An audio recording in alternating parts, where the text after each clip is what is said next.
All right, well, gosh, in one of those breath-taken-away moments, this is a very big night for me personally, and hopefully a lot of other people here. But I'm very pleased and thank everybody for coming out to Malvern Books to celebrate the publication and release of the first Chapbook Prize from Host Publications. The Host Publications is a company I started about 27, 28 years ago, and it's been on a little bit of a hiatus for a while, and I've wanted to start it again with a chapbook series and prize that would focus on women writers. And so this is the release of the first book of that. And I have several people I need to thank for making this finally become a reality. I couldn't have done this without these people. One being Kate Kelly, who did such a beautiful job of designing the book and keeping us all on track. Another person is Claire Bowman, who is such a brilliant editor and hardworking and such good spirits all the time and experienced and stuff. But I could not have done this without an art. Sorry, it's hot. And no, I could not have done it without her. And so without any more of that, everybody knows who an art is. Wonderful. And and of course, it's kind of like old news, but the winner, the celebrant of that I'm so proud of being able to publish is Monica Teresa Ortiz, who is, I think, just one of the most brilliant poets writing today. And I'm so happy to be able to honor her, or if it's an honor, of publishing this chapbook of hers and being the first chapbook prize from Host Publications. Monica's bio, which we all know, is Monica is a poet born and raised in Texas. Black Radish Books published her first poetry collection, Muted Blood, just last year. And her chapbook, Chronica's Autobiography, which is available tonight, Autobiography of a Semiromantic Anarchist, is the winner of the first Host Publications Chapbook Prize. She is the poetry editor for Raspa Magazine, the Queer Latinx literary and art journal, and you can follow her on Instagram at El Gallo Salade. She'll tell you. The chapbook is available over there, and please buy it and support the prize and support Monica and support poetry, and thank you for supporting Malvern Books. Monica?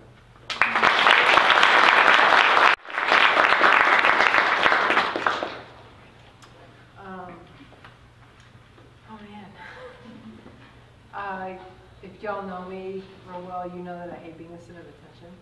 So this is like really weird to have to stand up here and be here. But I do want to I am going to read. A lot of people ask me, I promise I'm going to read.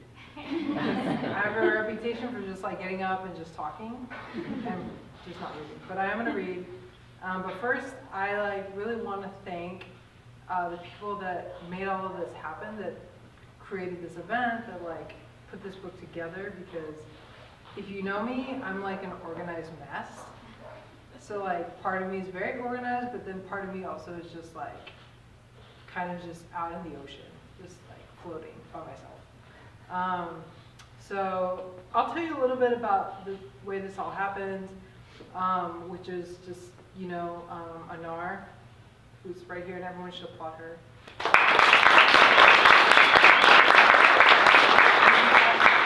Yeah, so we talked about doing this project, and then it happened, and you know, and in the beginning, I had this idea. I was like, I'm gonna do a poetry about the Book of Revelations, and then I was like, okay, super supportive, just like, all right, I'm gonna let you do whatever you need to do, and then I don't know, and then it just kind of like evolved, and you know, and stuff happened, and then eventually the book became what it is now, and it is a chapbook, so it's not a complete book. It's like less than 30 pages, and it kind of has I don't know, it has a lot to do with different things that I'll talk about in a second. But I want to definitely thank like Anar, who worked with me on putting this together, on creating this like book, and just like being super supportive of my vision of like whatever it was I wanted to do. I'm a Pisces, so I just was like, I want everything. And Anar, who's a Capricorn, was like, okay, we're gonna make it happen. And she's great, she's fantastic, also very talented and very supportive. I loved working with you, thank you so much. And then she brought on board Claire Bowman. I don't know, where's Claire? Claire's in the back. You know, I haven't worked with a lot of like people. Well, I went to grad school and I did my MFA, which if you've done an MFA or done any kind of grad program and you work with other people, you know what like workshops can be like. And I want to say I've never had anyone as talented or as brilliant working on my stuff as Claire.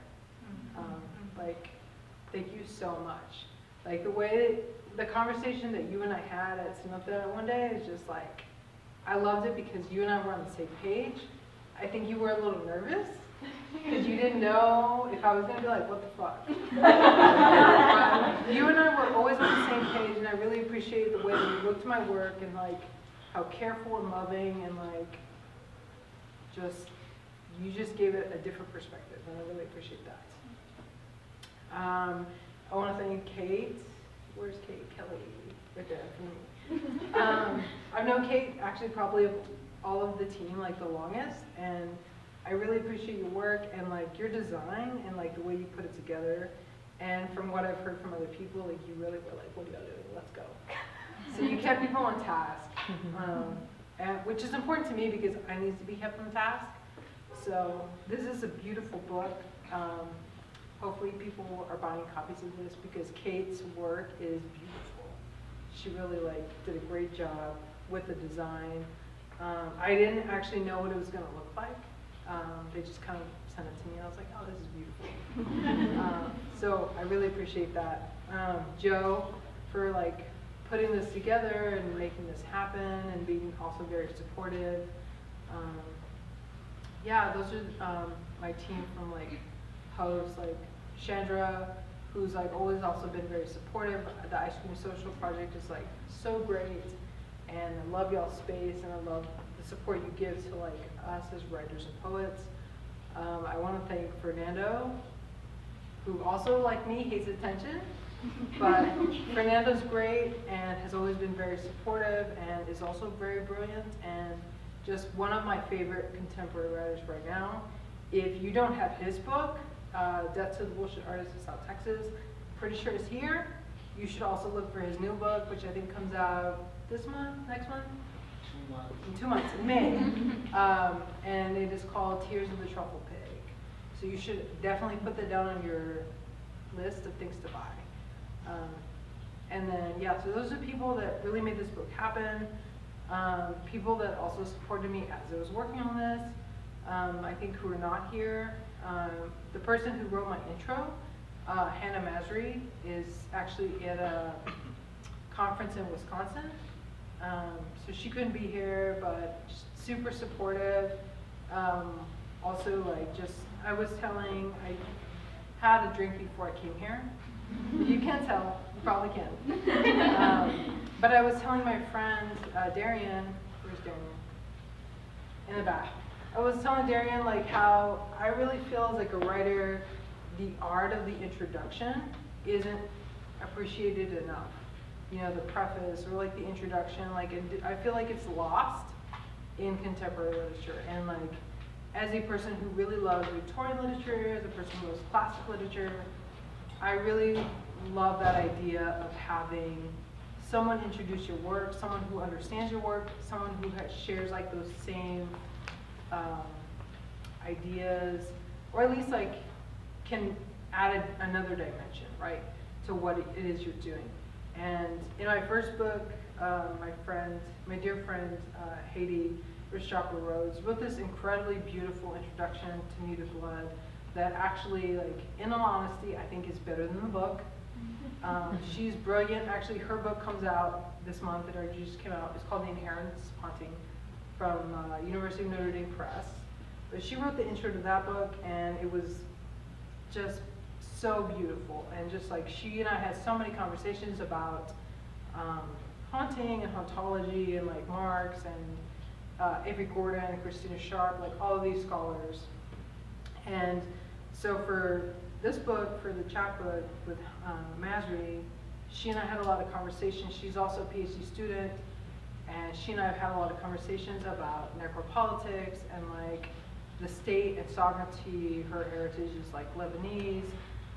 So she's, you know, coming from that kind of like background, and she wrote a very beautiful introduction to this book. So even though she's not here, really appreciate her. I appreciate her partner, Rebecca, who I also don't think is here, because I spent a lot of time in their house, cat sitting, and I think I probably wrote the majority of this book in that house.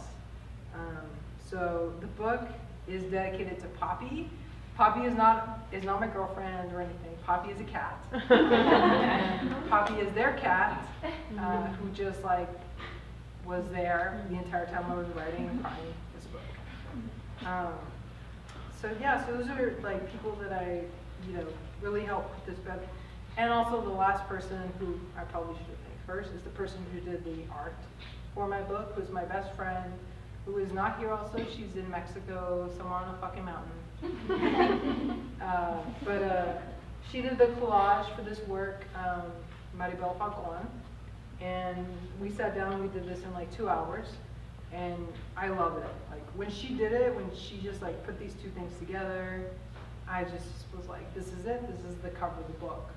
And she was like, yeah, you're right. And so she titled it, Death Guides Me, what should you call it? Death Guides Me to My Destination is the title of what she called it. She's in a collective, it's called Cosmical Collective, which is based out of New York. Super also talented, brilliant. And what is really cool about this particular image is that this background is actually an Indian burial ground outside of Presidio, Texas. Because that was also like, that's always really important to me, is like, I'm born and raised in Texas. I love this place. Like, as fucked up as it is, I love this place. And there's a lot of history, and there's a lot of things to think about, and a lot of ties for me. And since a lot of my work involves, you know, death and paying homage to like the land, it felt really important to me to connect it to the fact that like a lot of the places that we find ourselves on, you know, there were many people here before us. You know, and I know when I go to a lot of things, a lot of events, people always acknowledge the land that they are on. And so like, I want to do that. Like, I want to acknowledge the land that we're on. I want to acknowledge the people that were here before. Because I think that we forget that, or we just forget that these spaces that we inhabit tend to be colonized spaces, which is also part of this book. So, thank you for everybody that is here tonight. I really appreciate y'all showing up. I'm going to read a little bit I'll read from Mutability. I'll also read a little bit from the new Chap book. If you've heard me read from Mutability, I'm so sorry. You've probably heard many of these poems already before. So I apologize. And the rest I will read from the new book, which I haven't really read before. And then after I'm done reading, we'll do like a question and answer period. So if you have questions or thoughts or feedback or whatever, now's your time to quiz me. So, okay, so Mutability came out last year in 2018. It is dedicated to the memory of my grandmother who died before this came out, and also to my editor who also suddenly died. It was a very strange experience. But I was talking to someone today about this experience of listening to a song and the memories that you associate with the song. So I promised that I would read this poem, even though it's probably the poem that I read the most. But I'm still going to read it because I told her I would. So it's none of the poems in this book are titled. This one is just titled 3. It's in the first section of Muted Blood, and I think it'll probably be the only one I read from this section, or from this book. So, thank you.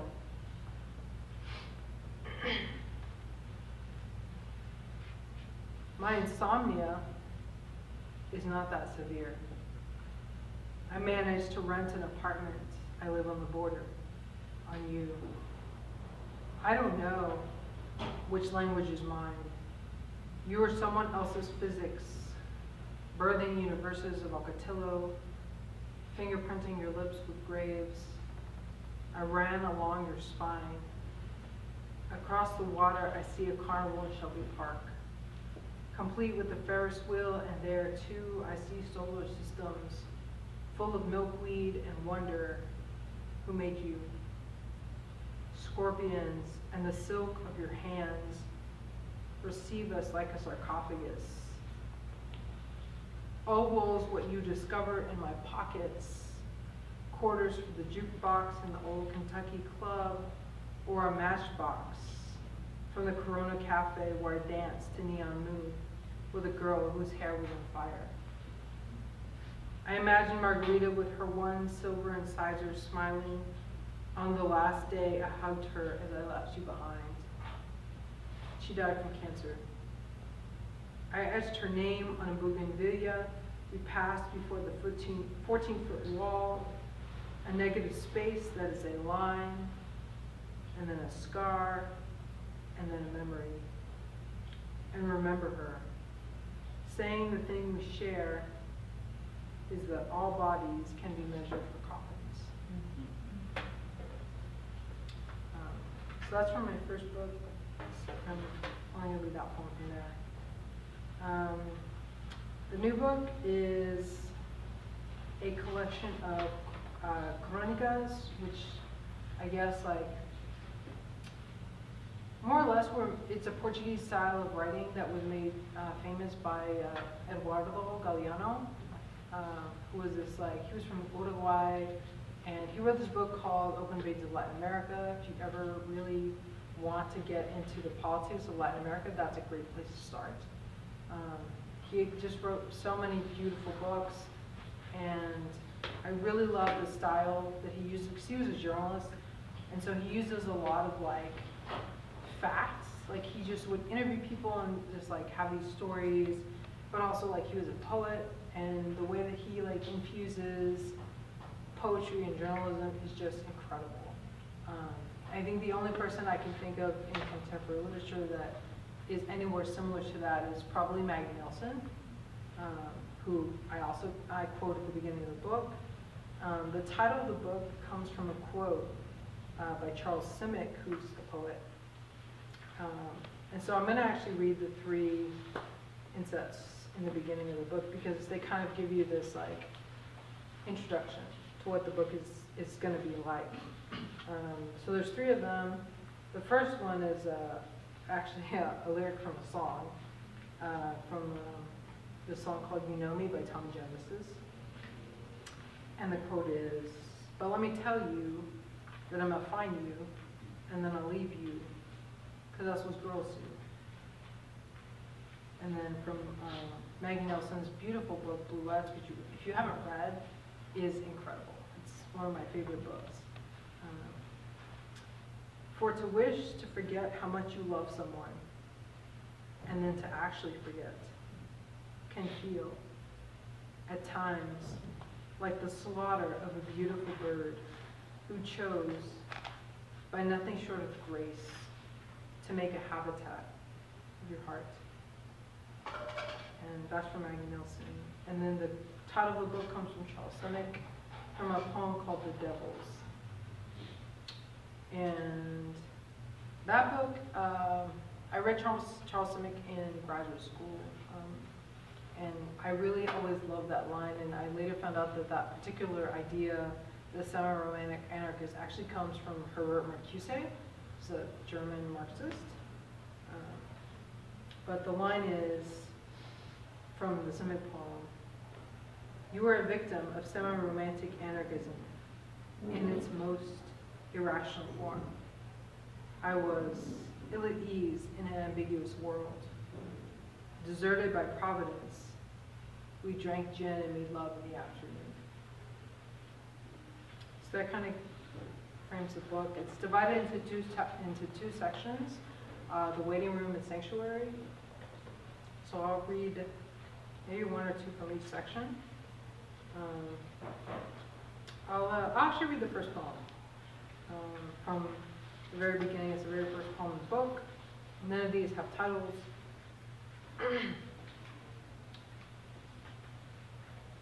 My father's name is Salvador, the Savior. He worked a boiler 12 hours a day for 30 years in a town on the Great Plains, where I, like him, was raised by winds and white people and methane. He took me fishing across the border to northern New Mexico.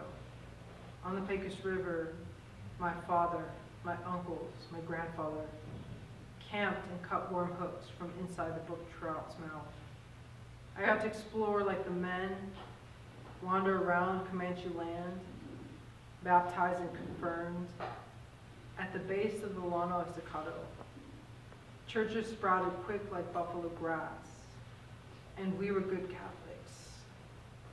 So good, in fact. I wanted to be with women all my life. And God too, of course. I confessed this devotion to my mother, and she cried. Not out of joy, as I expected. It would not be the only time my honesty stunned my mother. Liked praying. It was the answer to the universe, to my nightmares. The divine was responsible, not us. She did not believe my apocalyptic visions. Said it might be the devil. But she hadn't begun begging God every night for my soul. She didn't worry then. It was only the 80s. I wasn't gay yet, just a child. There was still hope for something different.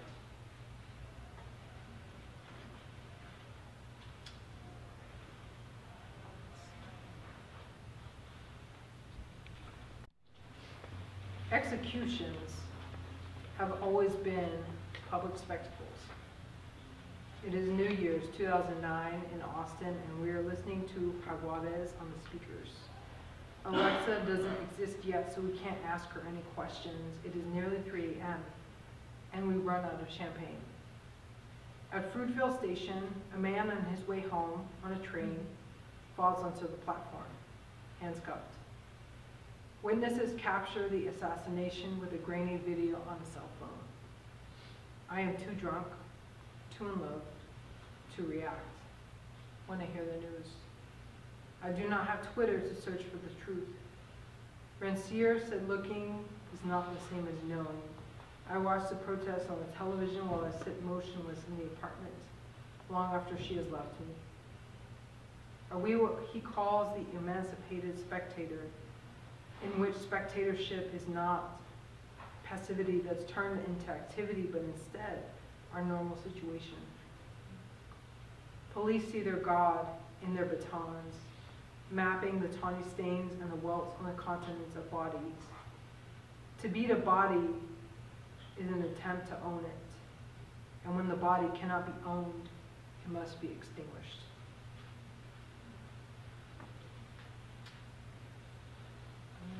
I'll read one more from this section, and then I'll read from the next one.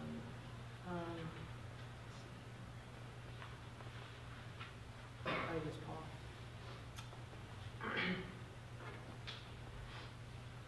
The black cat has a sarcoma.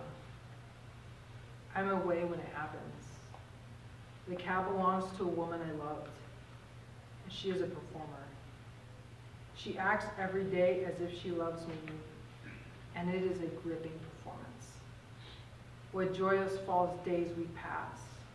Each night I purchase a ticket to the show to admire such a pale flower. She lets me eat her peridot, which is among the finest I have ever swallowed. And from her mouth I hear the most natural lie in all of history. I love you. But if you believe me, she continues, your blood might clot, and I will not be responsible for your death. The cat undergoes emergency surgery but does not live. I return to find a skeleton and not a rose. The most romantic gift a woman could ever give me is the skull of an animal. I tell her. She blames me for being gone, as if I could have persuaded death otherwise. She exhumes the body and goes into exile. Silence punctuates her performance. I pocket the black tourmaline for protection and manage to squeeze a heartbeat out before my lover spits in my mouth to complete the estrangement. I vibrate and foam. Groaning as the sea in me grows and grows, I ceaselessly manifest, my conscience liberated from the presence by fluidity. I dream that the black cat wanders the Elysian fields, a rustling of bluebonnets and Indian paintbrush while lacking a form. The body shape-shifting into stray diamonds, metallic glittering, flickering in the dusk. That night, her jewels taste like coagulated blood, and I nearly choke. We are no longer living creatures, only the stagnant movements folded over like unburied stars.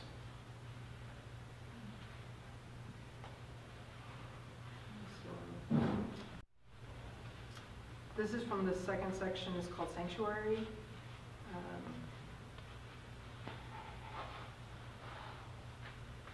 We all idly watch the dismemberment of our neighbors, unbothered and unhurried. We will post our outrage later if we can be clever in under 240 characters. I want to bury that intimate knowledge of tenderness just to avoid reacting when the tear gas bathes the refugees in the shadow of a wall, stimulating the lacrimal glands as children disperse into this poem. As a border bleeds itself together, the wire teeth biting down on the earth's tongue, hiding the bodies in its cheeks in hope that no one will notice how swollen a corpse can make a mouth.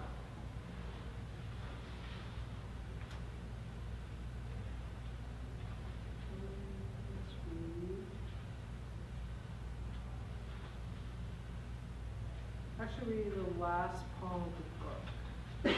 It's pretty short. Do not resuscitate me. Let my body crack open, like the sea of ice on Pluto. My heart might resemble the upland holly in full winter bloom. You might be tempted to taste my fleshy organ, set fire to the neat architecture of God's steady hand. I only want to exist as earth and ash. My bones belong to me, even when I do not belong to the earth.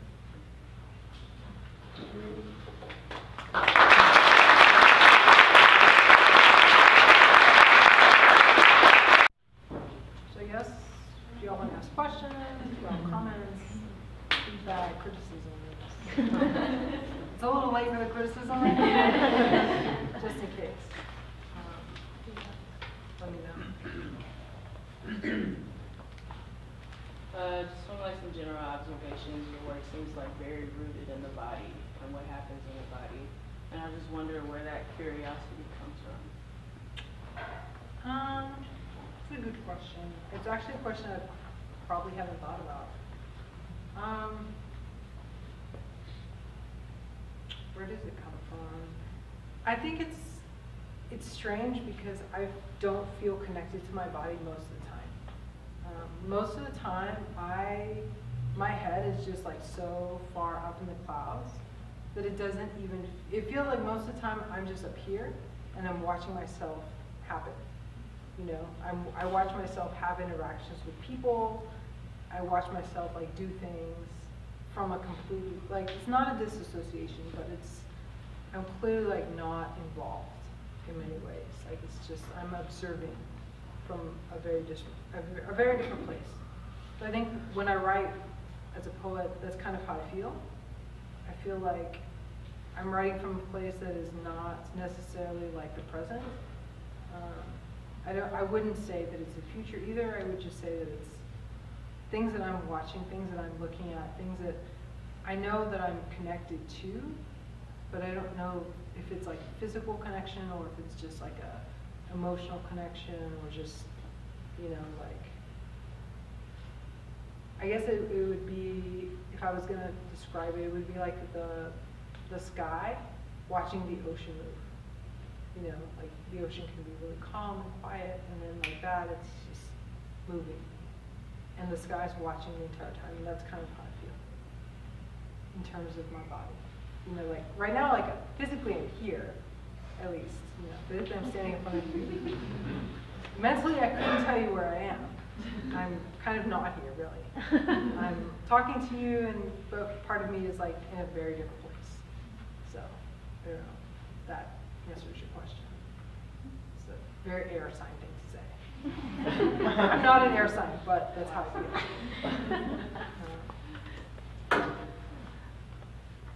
No questions, thoughts?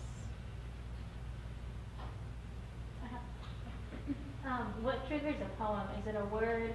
Do you plan it? Is it something like that you're inspired by, like something you watched or something you read online? Usually, like, so I have a very like kind of weird way of writing. I always have a notebook with me, and sometimes I'll write things down. Sometimes I write things down in my hands that I read. But I tend to, if I'm reading something, I always have a pen, and I'll start writing in the margins of the book. So if you ever get a book from me, there's probably a lot of writing and scribbling in the margins. And that's kind of like where everything starts. So like, I have this book, it's a book by Neruda, and I can't remember the title of the book right now. But almost every single page in the book is just me writing notes. Because I guess that's how I feel like when I start writing poems is I'm having conversations with other poets or other people, like things that I'm reading, you know, like for this book, I read, last year I read this book called In the Wake by Christina Sharp, which is, if you have not read it, it's fucking amazing. It was a library book, so I couldn't write in it. But I had a notebook, and so the whole time that she's writing and talking about grief and like all these different things, like I'm just taking notes, you know, and just having these conversations with her. And the same thing with like Neruda, Garcia Lorca, like just these things I'm reading as I'm working. And I think that's kind of like where everything starts. It's just like these different conversations I'm having with people who are no longer with us, or they're just like people I don't know, they're other poets. And then I'll just take whatever that is and just kind of start there. So I think that's probably a lot of my poetry. They're just like conversations that I'm having with people. I already asked the question. Okay. I have another one. So I haven't like particularly seen the book just yet, but just like listening to you say it out loud, I wonder like what your relationship to form is and how you view form. I kind of like skimmed through it and I saw like slashes and things. Mm-hmm. But like with you like saying it out loud and the cadence, like how do you view like, I guess how you perform your work versus how it's presented on the page? Thankfully I have really great editors, and so they gave it a form on the page. So it looks nice. they made it look less of, like when I said I'm an organized mess, like that's a real thing. Because what I gave to them was a mess. And so it's hard for me because I don't think of myself as a visual poet. So when I put things on a page, it really is just like thoughts and conversations and things that are happening. And then when I get up here, I'm reading it, but I think I'm like not necessarily connecting to like the way that it's on the page. It's just the way that it comes out. And so I think that, you know, like there isn't,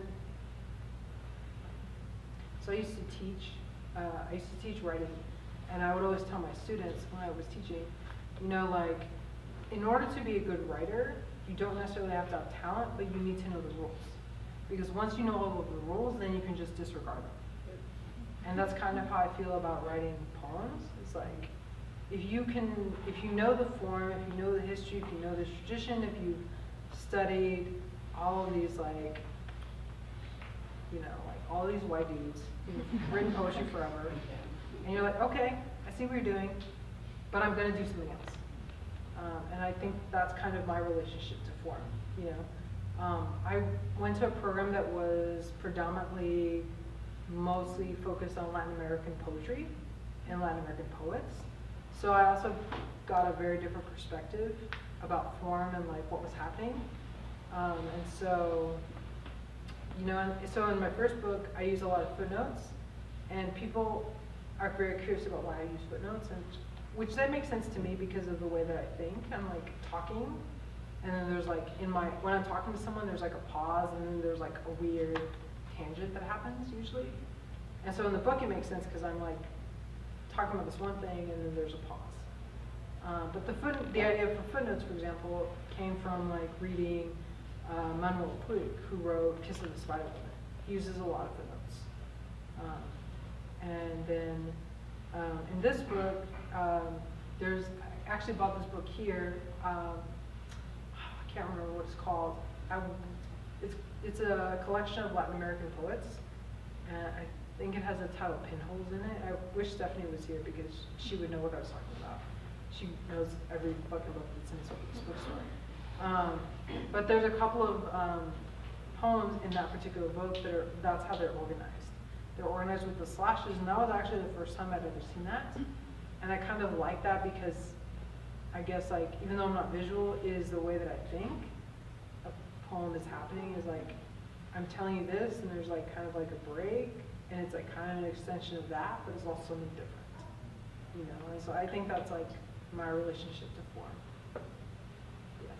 So as someone that knows you really well, you know, clearly you're a very sensitive person.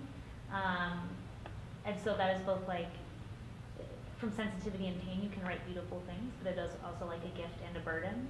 And I'm wondering for you how you balance that. It's a really deep question. You're exposing me. I don't think anybody that is here that doesn't know me would think I'm sensitive. Yeah.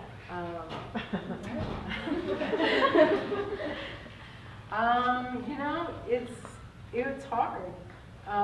It is hard because I think that a lot of people are poets, and I feel, the reason I say that is because I think that most people are sensitive, and we do feel things, and you find things that are beautiful. And I think the only difference is that I'm able to like find these things and put them into words. But I think poets can be artists. I think poets can look like a lot of different things. And I think for me, a lot of the struggle, and the reason it takes me usually so long, like Native Blood took me 10 years to write.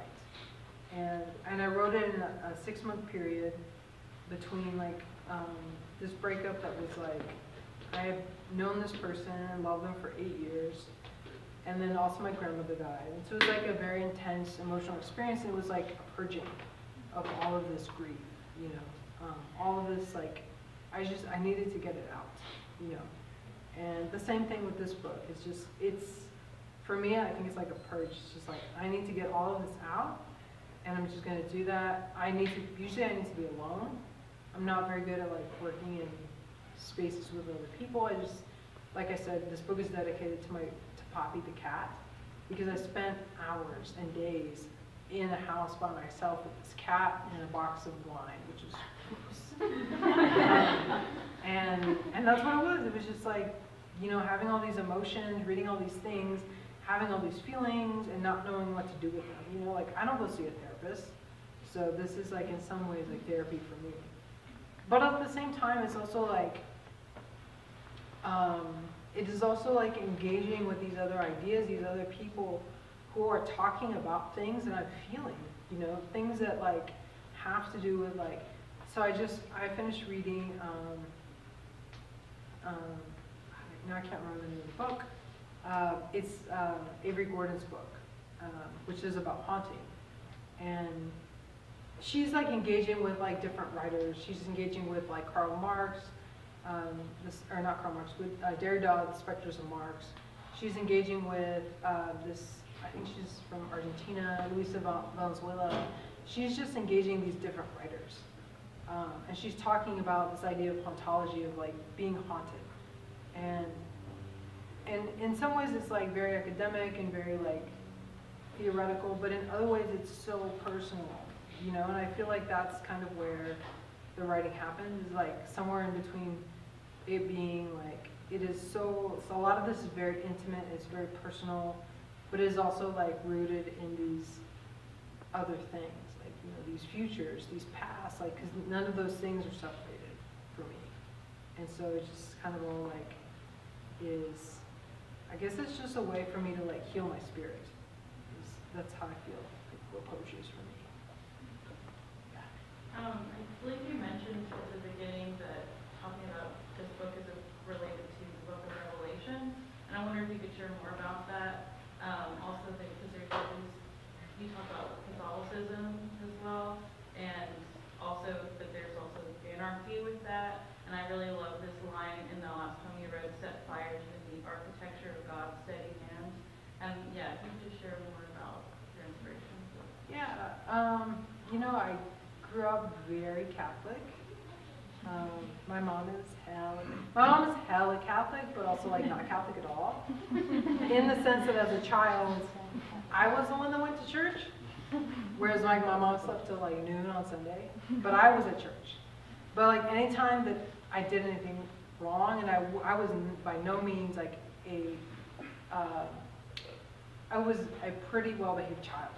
Like, I didn't like going out, I didn't like drinking, I didn't like doing anything, I was very antisocial.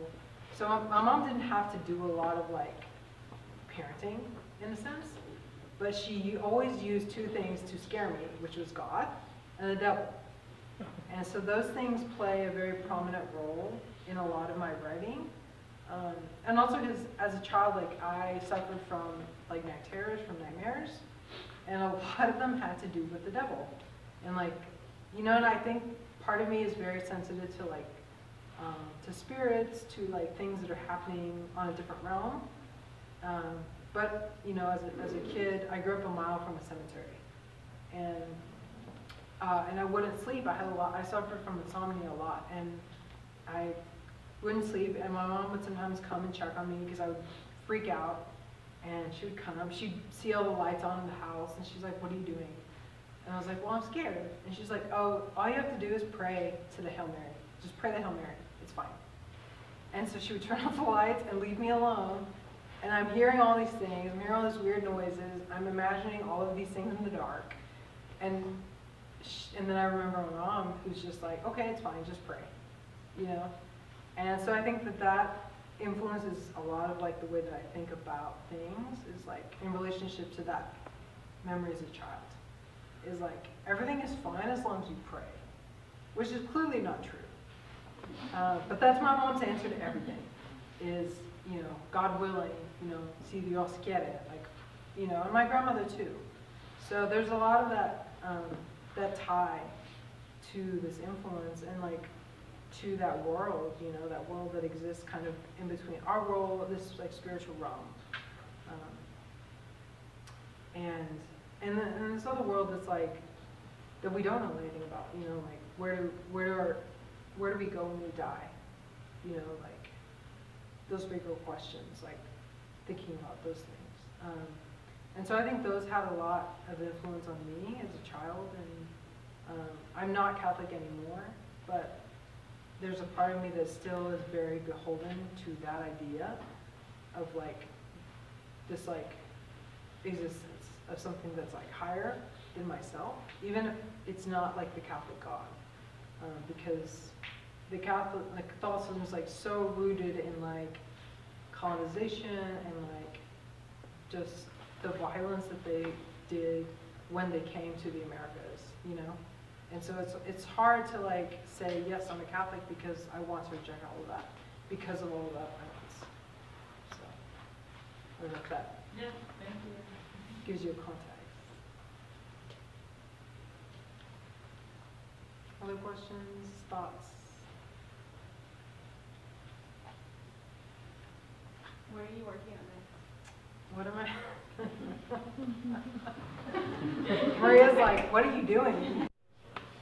Distinguishing forces of blood, and you're talking about the spiritual world, the other world. So it got me thinking, I guess, how do those relate to the physical world, and how are you using things like the physical embodiment of the body for something like the earth, or, for example, your cat? What role does the physical world take place within your poems, and then how do the other worlds relate to it? Okay. That's a really good question. I think that's, yeah.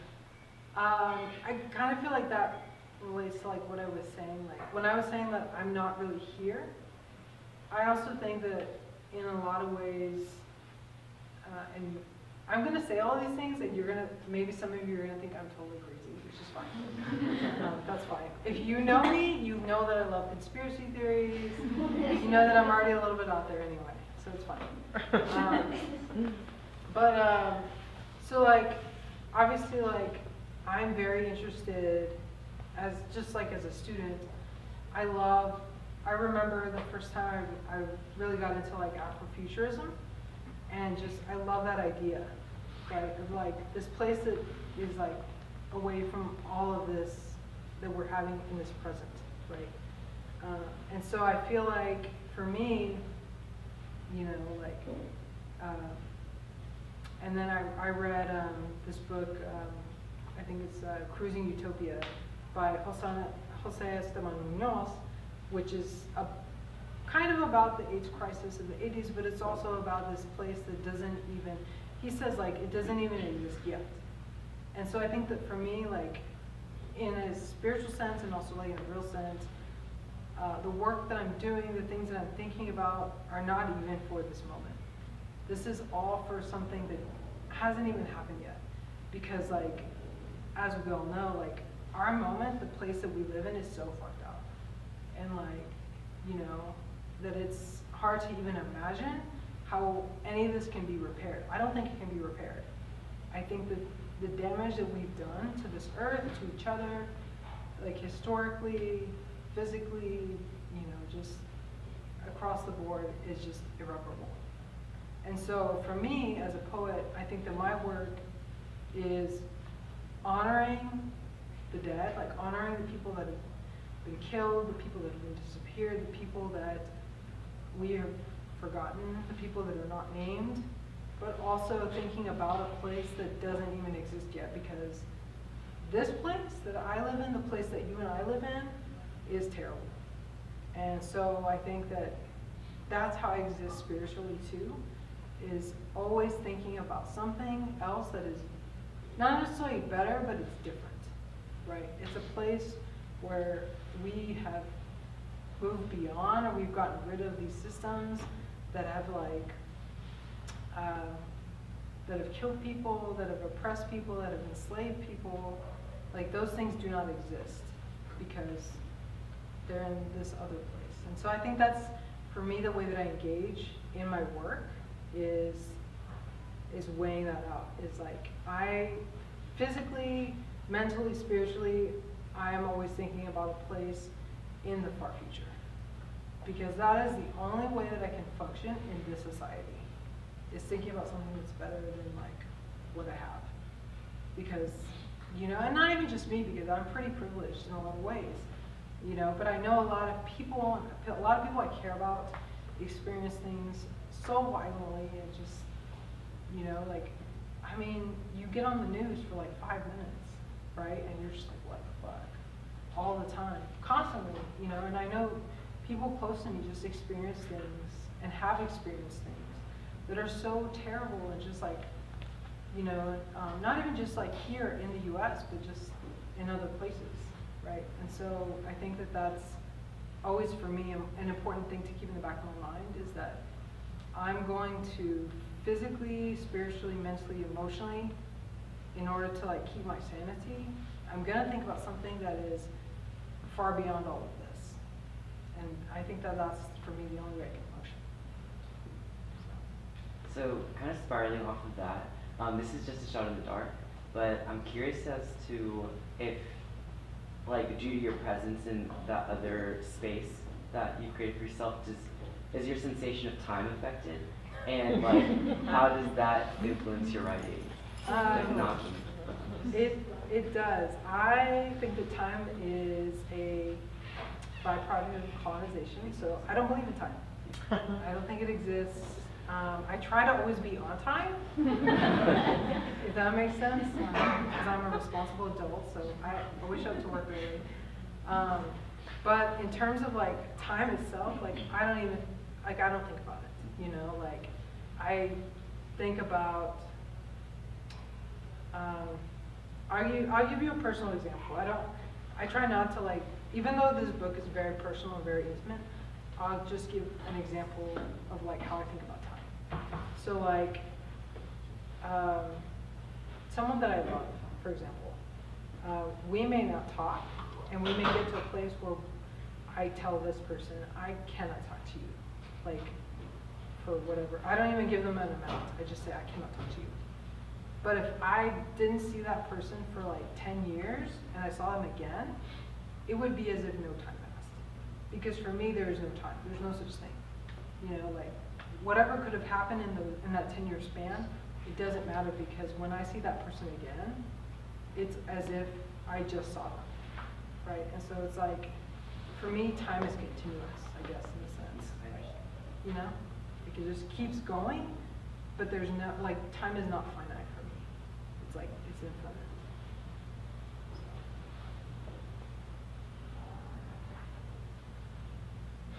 Is that it? Okay, thank y'all so much for coming.